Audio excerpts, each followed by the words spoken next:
Subscribe करें हमारे YouTube channel साधना gold को और पाएं वीडियो सबसे पहले।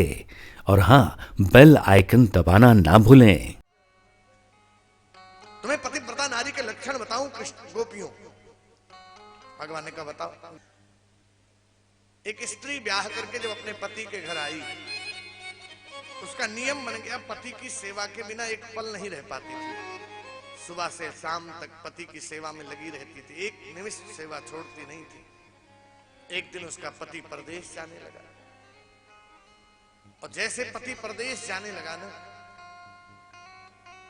तो उसको चिंता होने लगी कि महाराज आप चले जाओगे, जानते हो बिना आपकी सेवा के एक पल नहीं रह पाती हूं।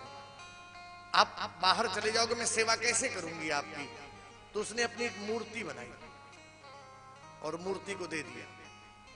कहा कि ये मुझे मान करके इसकी सेवा करना, जैसे मुझे स्नान कराती उसको स्नान कराना, भोजन बना के सामने रख देना, प्रतीक्षा करना, जितनी देर मैं भोजन करता हूं उतनी देर प्रतीक्षा करना, फिर भोजन को खा लेना, विधि बता दी पूरी।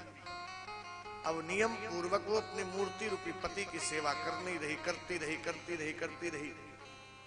एक दिन मुख्य द्वार बंद करके सेवा कर रही थी, मूर्ति रूपी पति को स्नान करा रही थी कृष्ण। वो इतने में दरवाजे पर उसका पति आ गया और आवाज देता है कि देवी दरवाजा खोलो। और इधर ये मूर्ति रूपी पति को स्नान करा रही थी। अब वो द्विधा में है। बोले कैसी दुविधा? बोले वो पति के आदेश से मूर्ति रूपी पति की सेवा कर रही थी, और दरवाजे पर असली का पति दरवाजे पर कह रहा दरवाजा खोलो। कृष्ण तुम बताओ। अब वो गोपी क्या करे? दुविधा में है कि दरवाजा खोलने जाए तो कहीं ऐसा न हो पति के आदेश से मूर्ति रूपे पति की सेवा कर रही है, कहीं पातिव्रत धर्म भंग न हो जाए। न जाए, पति आदेश कर रहा है, तो कहीं ऐसा न हो पातिव्रत धर्म भंग हो जाए। कृष्ण तुम बताओ क्या करना चाहिए? तो कृष्ण ने कहा मेरी दृष्टि में जब असली का पति आ गया तो मिट्टी के पति के पीछे क्यों दौड़ना? बोले कृष्ण वही तो हम भी कहना चाहते हैं। आपकी आज्ञा से हम वेद की ऋचाएं लीला करने के लिए धरती पर चलकर आई, लेकिन परम पति कृष्ण को पाने के लिए आज ये सुंदर सौभाग्य मिला है हमको। ऐसे वर को क्यों वरूं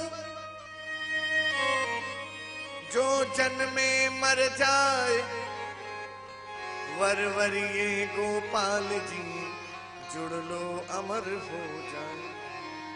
जैसे कहा, कहते हैं भगवान श्री कृष्ण उनकी बातों में फंस गए, और उसी पल दो गोपियों के मध्य में भगवान श्री कृष्ण प्रकट हो गए।